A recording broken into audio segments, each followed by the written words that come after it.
Sapling Squad. Kembali lagi di channel Gio Ganteng.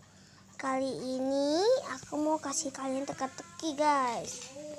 Teka-tekinya itu di sini aja ya, guys. Teka-teki. Ini guys, ini teka-tekinya. Aku bakal menunjukkan teka-teki yang paling susah buat kalian. Aku bakal mengasih kalian yang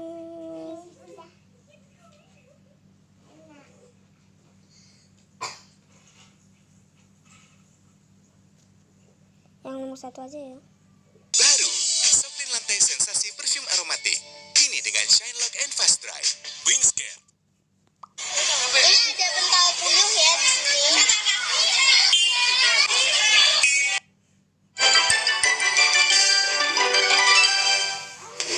Seperti biasa, di kesempatan kali ini aku akan kasih kamu teka-teki logika yang paling susah lagi nih. Jawab semua pertanyaanku dengan benar ya, supaya kalian terbiasa mengasah otak, guys. Kamu udah siap belum nih? Kalau udah, yuk aja langsung kita mulai. Tapi sebelumnya aku mau kasih tahu jawaban yang kemarin nih. Jadi, yang bukan pramugari adalah yang sebelah sini, guys. Karena kalau kamu lihat, ia salah memakai topinya dan bajunya juga kotor banget tuh. Teka-teki pertama. Bu Rika berencana membeli emas untuk anaknya, guys. Dia langsung pergi ke sebuah toko perhiasan di tengah kota. Dia langsung masuk ke toko itu dan ternyata ramai sekali, guys. Banyak orang yang mengantri untuk membeli emas. Setelah cukup lama mencari emas yang ia mau, tiba-tiba alarm toko itu berbunyi, guys. Dan polisi tiba-tiba datang ke toko perhiasan itu. Polisi mengabarkan bahwa telah terjadi pencurian sebuah anting di toko ini karena dia melihatnya dari ruangan CCTV. Polisi dengan sigap mengumpulkan orang-orang yang ada di toko itu. Yang pertama ada Bu Yanti, guys. Dia bilang, aku pergi ke toko ini sendirian. Dari tadi aku lagi mencoba cincin yang pas dengan jariku. Aku kaget karena ada alarm yang berbunyi dan aku nggak tahu apa-apa. Yang kedua ada Rian, guys. Dia berkata, aku ke toko ini untuk menjual emasku, Pak, karena aku kelilit banyak hutang. Aku juga kaget saat transaksi selesai ada polisi yang datang ke toko ini. Aku juga nggak tahu apa-apa, Pak. Dan yang terakhir ada Bu Dewi. Dia bilang, aku baru datang ke toko ini dan saat aku parkir mobil di parkiran depan, aku kaget karena ada kabar pencurian di toko ini. Lumayan mencurigakan ya. Menurutmu nih, siapa ya pencurinya? Aku beri waktu 10 detik untuk kalian jawab ya. Lihat aja, aku yang menang deh. Lihat aja. Udah tahu aku yang menang, kamu yang kalah. Jadi pencurinya adalah Bu Yanti, guys. Karena kalau kamu teliti, saat dia ada dalam toko untuk mencari cincin, dia nggak memakai antingnya. Tetapi pada saat diinterogasi, dia udah pakai anting tuh. Ayo, siapa nih yang benar? Berarti kalian fokus nih. Yuk kita lanjut ke teka-teki selanjutnya. Teka-teki. Aku perlu 50.000 untuk makan, 100.000 untuk beli bensin. Kedua, ada sebuah kasus pembunuhan di suatu keluarga, guys. Korbannya adalah Putri. Ia tewas karena ada yang mukul kepalanya dengan benda tumpul. Kakaknya langsung panggil seorang polisi untuk mencari tahu siapa yang tega melakukan pembunuhan ini. Polisi datang dan langsung mengumpulkan orang-orang yang pada saat itu ada pada saat kejadian berlangsung. Yang pertama ada Rodi, guys. Dia bilang, aku baru aja pulang bermain dengan teman-temanku di lapangan. Pada saat aku masuk ke rumah ini, aku kaget karena Putri, kakakku, udah terkapar di ruang tamu. Aku sama sekali nggak tahu apa-apa. Yang kedua ada ayahnya, guys. Dia berkata, saya baru aja datang dari bengkel setelah servis mobil saya. Saat perjalanan pulang, saya ditelepon oleh pembantu saya untuk cepat pulang. Dan Dan yang terakhir ada pembantunya guys. Dia berkata, aku lagi masak popcorn di dapur. Karena matangnya lama, aku tinggal untuk beli sayuran ke pasar. Aku kaget melihat Putri tewas di ruang tamu. Makanya aku langsung nelfon ayahnya. Dia bisa membunuh. Kalau menurut kamu nih, kira-kira siapa ya yang telah membunuh Putri? Aku hitung mundur 10 detik dari sekarang ya guys. Pasti Dani yang dah.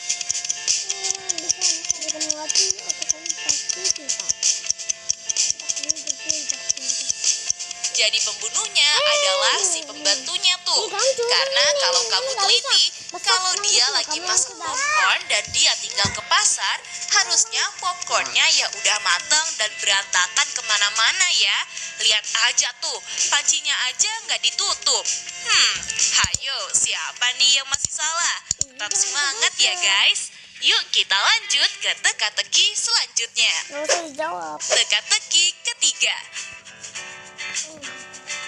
Ada sebuah sekolah yang sedang mengadakan ujian online guys. Pak guru sedang ngeprogram semua komputer lab. Tetapi tiba-tiba listrik di sekolah padam guys. Dan ujian itu hampir dibatalkan. Untungnya Pak guru sebelumnya nge-backup sistemnya sebelum listriknya padam. Pak guru mengumpulkan beberapa orang yang ada di sekitar kotak sekring. Yang pertama ada Linda guys. Dia bilang, aku gak berada di sekitar kotak sekring tuh. Aku cuma lewat aja karena kotak itu ada di sebelah kantin dan aku nggak tahu apa-apa. Yang kedua ada Yaya. Dia berkata, saya baru aja dari toilet sekolah. Pada saat saya ingin berlari ke lab komputer karena ujian udah hampir mulai, saya malah dituduh mematikan kotak sekring itu. Dan yang terakhir ada Gilang guys. Dia bilang, aku baru aja dari lobi sekolah nih untuk fotokopi absensi ujian. Dan aku sama sekali nggak tahu apa-apa. Kenapa bisa listrik di sekolah itu padam? Kalau kamu lihat-lihat dan perhatikan, siapa ya yang mematikan kotak sekringnya? Aku beri waktu 10 detik dari sekarang. Temukan tewas. Hayo, siapa? Baru aja dari toilet sekolah. Pada saat saya ingin berlari ke lab komputer karena ujian udah hampir mulai, saya malah dituduh mematikan kotak sekring itu. Dan yang terakhir ada Gilang guys. Dia bilang, aku baru aja dari lobi sekolah nih untuk fotokopi absensi ujian. Dan aku sama sekali nggak tahu apa-apa. Kenapa bisa listrik di sekolah itu padam? Kalau kamu lihat-lihat dan perhatikan, siapa ya yang mematikan kotak sekringnya? Aku beri waktu 10 detik dari sekarang.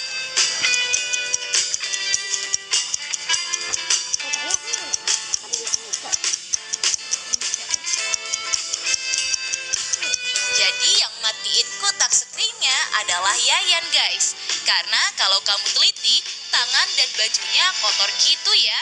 Karena kotak sekring yang udah berdebu tuh. Siapa nih yang benar? Wah, kamu teliti banget deh. Teka-teki keempat. Oman ditemukan tewas pada malam Sabtu di apartemennya. Pada saat itu lagi hujan deras tuh, dan polisi langsung datang ke apartemennya. Polisi langsung mengumpulkan orang-orang yang lagi ada di apartemen itu. Polisi pun berkata, apa nih yang lagi kalian lakukan pada saat kejadian? Yang pertama ada Vita guys. Dia berkata, niatnya saya mau berkencan dengan pacar saya. Tapi dia bilang untuk jangan keluar rumah karena hujan deras sepanjang hari. Yang kedua ada Evi. Dia berkata, aku lagi ada di taman pada saat kejadian pak. Aku membawa ponakanku untuk ikut jalan-jalan. Pada saat aku sampai di apartemen, aku kaget karena telah ada pembunuhan. Dan yang terakhir ada Sophie guys. Dia bilang, aku sedang bekerja di rumah untuk menyelesaikan proyek besar. Jadi aku harus bekerja bahkan di akhir pekan. Kalau kamu dengar dari penjelasan masing-masing orang, menurutmu siapa ya yang telah membunuh Oman?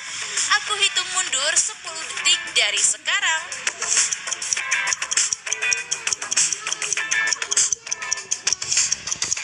Kamu bertemu dengan kami dengan YouTuber Gaming.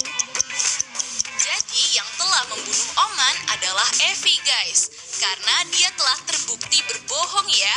Masa iya dia berjalan bersama keponakannya di taman pada saat hujan deras, yang ada ponakannya bakal sakit ya. Hayo, siapa nih yang benar? Hebat deh kamu, jangan-jangan kamu seorang detektif nih. Teka-teki kelima. Mariko adalah seorang detektif guys. Dia dapat telepon bahwa ada sebuah kejadian pembunuhan di suatu desa. Saat dia ke sana, ternyata korbannya udah tewas karena ada yang ngikat lehernya dengan kawat besi tuh. Pak detektif mengumpulkan orang-orang yang diduga tersangka pembunuhan. Yang pertama ada Putra. Dia berkata, aku lagi memerah susu sapi di kandang ternakku dan aku nggak tahu soal pembunuhan ini. Yang kedua ada Dinar. Dia bilang, aku lagi mancing di danau dan aku nggak mendengar apa-apa saat kejadian terjadi. Dan yang terakhir ada Budini guys. Dia bilang, aku lagi metik hasil panen di kebun dan aku juga nggak tahu apa-apa karena tidak mendapat penjelasan yang jelas. Pak detektif akhirnya memutuskan untuk melihat telapak tangan mereka guys. Dan hasilnya kayak gini. Kira-kira siapa ya dalang dari pembunuhan ini? Aku hitung mundur 10 detik dari sekarang. Udah tahu salah. Aku yang ini Aku ini. Jadi pembunuhnya adalah Dinar guys. Karena lihat aja tuh, telapak tangannya berdarah ya. Kemungkinan itu karena dia narik kawat besi dengan kencang untuk mencekik korbannya tuh. Jadi dia ikut terluka deh. Hayo, siapa yang benar? Wah, hebat banget sih kamu. Teka-teki ke-6. Ada 2 pemadam kebakaran di situasi yang berbeda guys. Mereka yakin bahwa ada salah satu di antara mereka yang pemadam palsu. Kalau menurutmu, mana pemadam kebakaran yang palsu? Aku beri waktu 10 detik untuk jawab ya.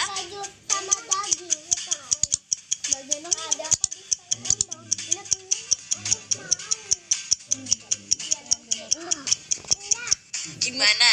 Udah ketemu jawabannya? Kalau udah, coba kasih tahu aku di kolom komentar ya guys. Nah, itu dia teka-teki logika